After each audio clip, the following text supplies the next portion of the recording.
Hello, and welcome to the HIPAA Vault Show, where we discuss all things HIPAA compliance and the cloud. My name is Adam Zenadine.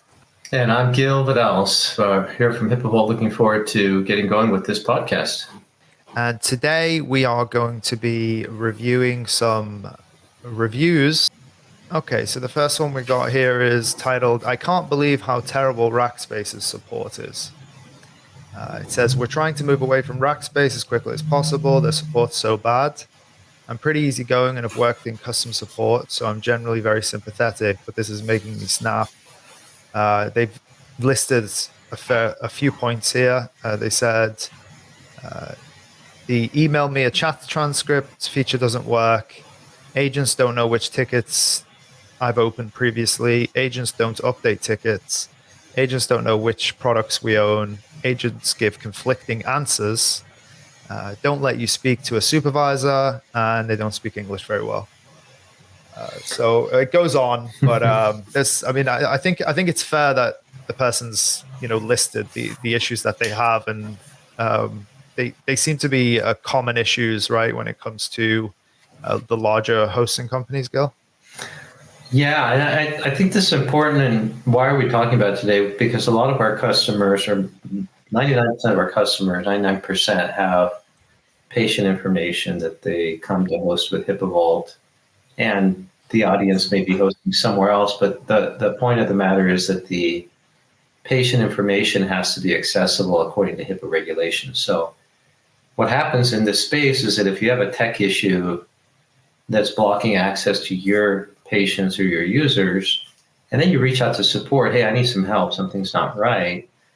Typically with a good company, average company, you get some support, you resolve the issue, and you're on your merry way. But what happens in this space, in the hosting space, is very interesting. When a company is acquired, that is either one company buys the other one, or a venture capital company buys the company where you're hosted, then things begin to unravel. Typically it goes poorly. I guess there's some cases where maybe it does go well, but most of the time support goes really awry. It goes way off track. And the reason why is not so hard to comprehend. So a company that bought the one that you're hosted at, let's just say for this scenario, they spend millions of dollars, right? So now they have it. And the next thing is, okay, we bought this company. Now how are we going to make money, right? We just spent millions. So what they do is they'll take the tech support staff and they will merge it with their own staff. So in other words, if they already had a bunch of tech support people, they let them go. Or if they're in the US, they close that down. They move it to India or the Philippines, where they can save a lot of money. But when that happens, many times the quality of the support goes way down. And there's several factors why. One factor is that the foreign nationals sometimes have an accent where it's just difficult to understand. So that's frustrating. And then other times they're very low level, entry level admins. They don't really have training that can help resolve these higher level issues. And so you're talking to someone on the phone, it's difficult to understand. And even if they do, you understand them, they understand you, they don't really have the technical chops to fix the issue. So you're kind of stuck. And then you try to go up to another level. Well, let me talk to a supervisor or somebody. Then, there's nobody there really that's going to take that call. So you're kind of stuck. And it's quite unfortunate. I've seen it happen many, many, many times in my career where these acquisitions happen. The other one I had was with regards to Liquid Web on Reddit. Liquid Web is not what it used to be. So Liquid Web used to be truly famous for its heroic support. I've never had such good support from a company in my life. However, as the years went by, things started to change. Continuing a trend that started before COVID, their support team has been replaced by unmotivated people who can't seem to solve any problems. Before, when you called, you would get a bright and motivated person speaking clear English, ready to help you at any time of the day. Nowadays, you get someone with broken English who is barely motivated and who tells you pretty much everything you're trying to do is impossible. If you ask for a supervisor, they're usually busy and they'll get back to you later. Meanwhile, your website's having serious issues and the conversation rolls on for days instead of getting solved in 5 minutes. And that goes on as well. But seems some similar trends there as well in terms of potentially, hiring, outsourcing outside of the USA. Right. So that's a big problem. So the question is, well, the purpose of the podcast here is to really help our audience, give you practical advice. What do you do in this case? If you're with your provider, you've got PHI data, you have an important application that the doctors need to reach or your clientele needs to have, and now you're stuck in this world of, oh my gosh, something's slow or it's inaccessible or it's not working and you can't fix it. At some point you're going to pull your hair out. You're going to be like, this is crazy. So really the best choice is either, for the short-term solution, is to really, really complain until you get to an administrator. And the way you do that is you say, look, we're going to have to cancel. And as soon as you say that, they'll put you into somebody else because they don't want to lose your revenue. So then that gets you on another call. And then you say, look, unless this gets to be solved today, I need, I'm going to leave. And then it's unfortunate you have to do that, but it's the truth, right? If you can't solve your problem, you can't stay there. So then you get a supervisor and you'll get that problem solved. Now, what you need to do after that, though, is you can't just sit on your laurels, or you can't just say, oh, good, I solved it, I'm done, I'm going to, move on, I'm busy, I'm going to move on with the rest of the day. You're going to realize in technology, there's always problems. There's always going to be a problem, always, guaranteed. And why is that? Because technology fails. Technology is not perfect. There's always some kind of failure coming along around the corner. So you might as well be prepared and either get an account rep signed to you personally, say, look, if I don't have an account rep with an email, someone who's senior, then I'm out of here. Likely they won't give you one, or even if they say they're going to give you one, that guy will be too busy. So you should really shop around at that point. Start shopping around for a company that's going to give you better service. And typically the smaller companies that haven't been acquired yet give you the best service. So you probably don't want to find a ginormous company, find one that's not too small, not a one-man band with, in the garage with his dog. I don't mean that small, but something where, they've been around for 5-8 years and yet they're not huge. And then call them, talk to them on the phone. The best test to do is just call. If you get someone on the phone in sales that actually answers the phone call, that's the first clue things are going to go pretty well. Because if sales won't answer a call, then probably support's not going to answer one either. Yeah. So you're going to have to look around. And then Reddit's a good place to look. You go to Reddit, you say, hey, who's a good provider? People will respond right away. They'll say, oh, I've had great experience here, or, and then you can just call them up, see what it's like, and then, start going through the migration process. Now, migrating is a whole other topic, the technical migration. But right now we're just talking at a high level, what happens when support won't assist you and the support's changed. It used to be great, now it sucks. And you need help. You're desperate. Like you need help, and your application's suffering. Your business suffering. What do you do? And I think that's probably the best advice I can give. Unfortunately, there's no way to reverse the company. You can't say, well, I want the support to be the way it used to be. You don't have control over that. The new owner sipping his Mai Tai in Hawaii. He just sold the company for millions. He's gone. And the new owner is desperate, trying to figure out how to make money now that he spent millions on his company. And so they start eviscerating the tech support team. And now I'm not saying this happens 100% of the time, but literally it's 9 times out of 10. Like I haven't seen too many cases where this hasn't happened, where like the new owners are even better than the old ones. I haven't really seen that before. It just seems to be kind of a plague when it comes to being acquired. It's unfortunate, that's just the way it is, but it's difficult to acquire another company and get everything to work smoothly. Yeah. And it's particularly important when it comes to HIPAA data, right? Because you preferably you don't want to switch, but if you do want to switch, you want to make sure that company, at least you can still get your data from them when you need it, because you need to keep hold of the PHI, right? Yeah. The PHI makes it more, in some sense, it makes it more severe. I mean, the stress is higher because in other applications, sure, it's important for the business, dollar-wise, still important. But with the PHI, we've had I've had conversations with owners who said, hey, we have a surgical app that the surgeons use to schedule their surgeries and look up data. And if that app's down, they can't get the surgeries queued up, and they can't, patients can't go into surgery. That's usually pretty bad. So you have that kind of pressure, right? It's not just money in business. It's also people's lives that are on the line here, or at least their health is on the line.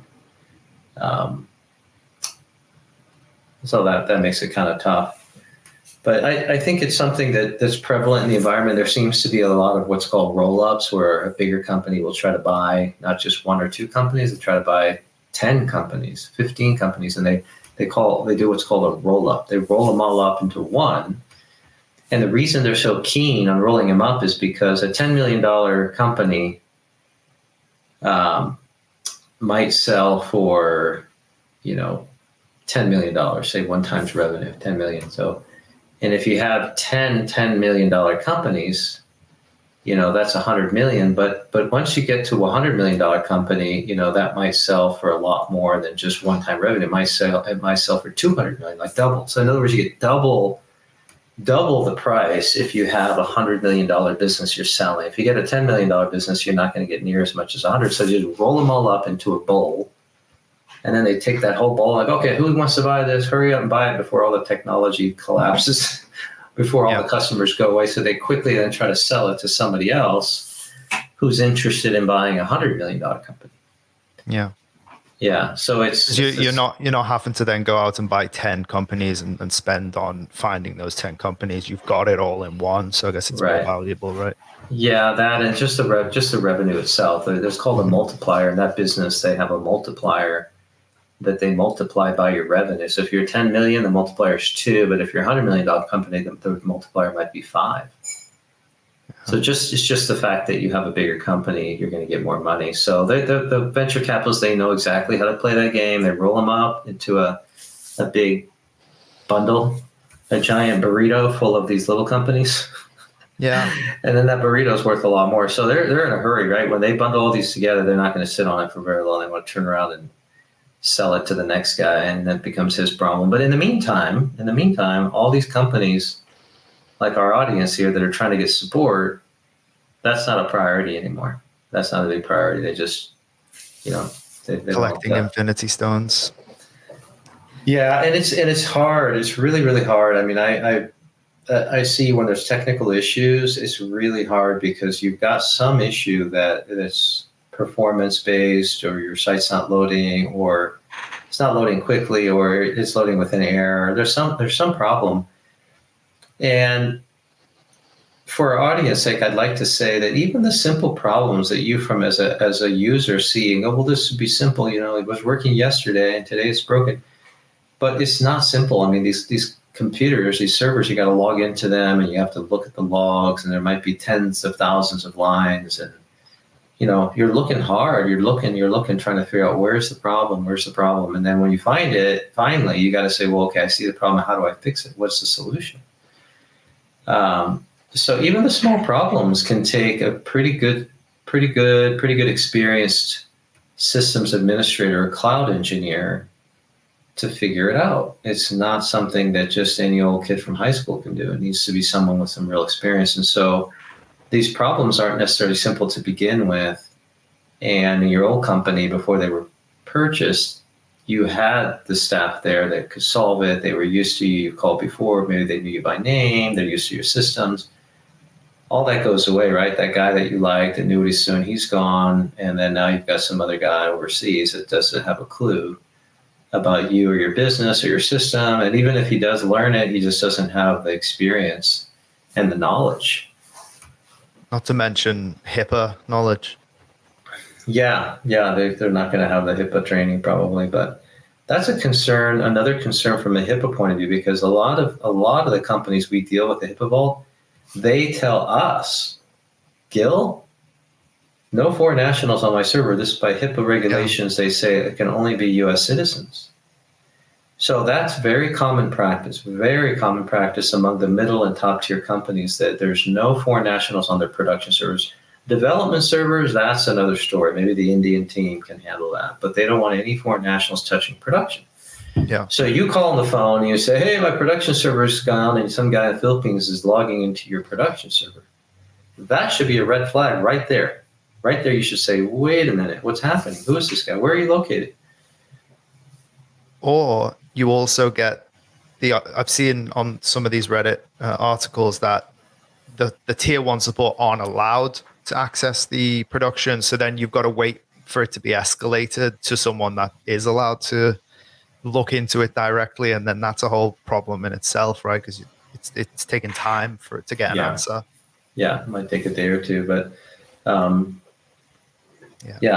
I understand that problem. I mean, a plug for HIPAA Vault is that we have only U.S. citizens that work for the company, and so that's good. We did that on purpose because, again, most of our customers are HIPAA based, right? They all have HIPAA or PHI data that we have to protect, so we have to be mindful of that. Yeah, gets tough to staff on 4th of July, but we manage it somehow. Yeah, well, that too, holiday, right? Yeah, that's another dimension. But hopefully that helps the audience. Again, just to summarize, if you have that condition where you're suspicious now, you have PHI data, patient information, you're on a server, or your server's having issues, and then the guy logging in, you ask him, where are you from? Oh, I'm located in the Philippines. Right away, you're like, okay, I need to talk to your supervisor. You're not supposed to do that.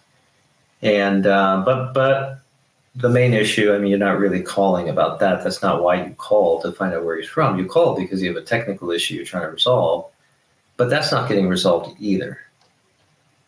So again, your solution is to find a new vendor and hopefully have a smooth migration path. And that's we've done other podcasts on migrations, how to migrate from one environment to the other, and some tips on that. But that unfortunately is fraught with challenges. It can be done. It's done all the time, but it's definitely not super quick or simple.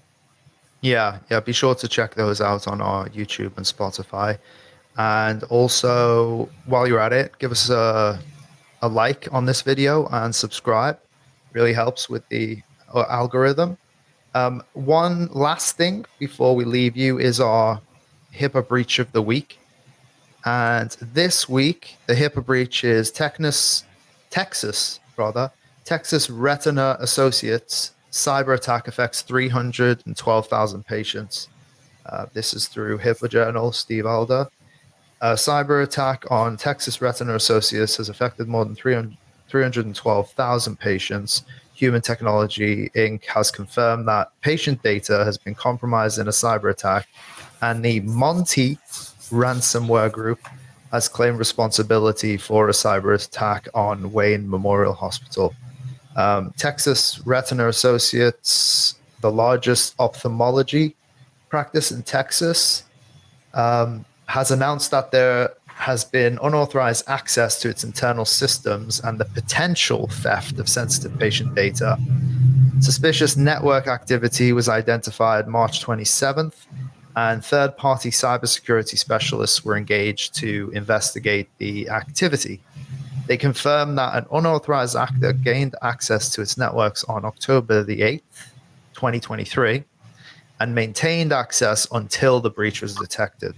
So October, November, December, that's like 6 months unauthorized access. Texas Retina Associates said it is unaware of any misuse of patient data and is issuing notifications out of an abundance of caution as files have been exposed that contained patient data. The file review confirmed that the exposed data included first and last names, addresses, phone number, email addresses, birth dates, gender, social security numbers, medical record numbers, clinical information, prescription information, medical information, health information, and health insurance information. The breach has recently been reported to HHS as affecting up to 312,867 current and former patients. And Texas Retina Associates confirmed that its systems have been secured since. Additional cybersecurity safeguards have been implemented, policies and procedures have been enhanced, and additional cybersecurity training has been provided to its workforce. It also provides a helpline, which has been established for individuals that obtain further information about the breach, 888-498-3901. and that is available from 8 a.m. to 8 p.m. Central Time every day. So yeah, fairly large breach there, Gil, and they just keep coming, and it seems to be unauthorized access. I think maybe the key takeaways that you might want to touch on is this new ransomware group, Monty, and then also the access being, I mean, they had access for 6 months unauthorized until it was detected. Yeah, that's a long time. And that's something that we've read in other cases where the abusers, the infiltrators, don't just come in and take and leave. They stay in there. They're stealthy, right? They're not going to just come in and leave. They sit there for a long time, and they are observing. And why do they sit there for a long time? Because they're observing. They're wondering, hey, does this network have access yet to another network? Is this richer than I thought? So they're investigating, they're checking, they're testing, they're doing surveillance. They're surveilling the system to see what's the benefit, where are the goodies here, the gold that I'm looking for. And so once they're ready, they take what they want. And sometimes, if it's ransomware, they encrypt everything so that the owner of the data cannot access it unless they pay a ransom. In this case, it didn't mention ransom, did it? It just said that they were... No ransom yet, although there was a ransomware group has claimed responsibility for the cyber attack. Yeah, and you mentioned more details will come out. Yeah, you mentioned this before, that ransomware as a service is now available.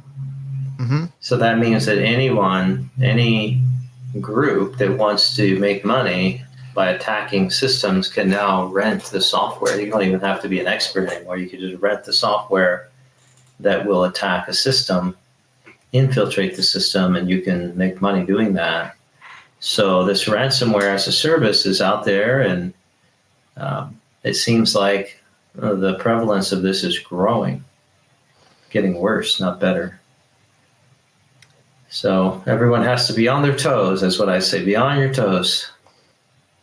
Yeah, absolutely. And keep a lookout for more info from us. Check out HIPAAVault.com, where we have a blog and a newsletter that you can sign up for with the latest information. I think that's it for this time. Stay safe and stay secure. And thanks for stopping by.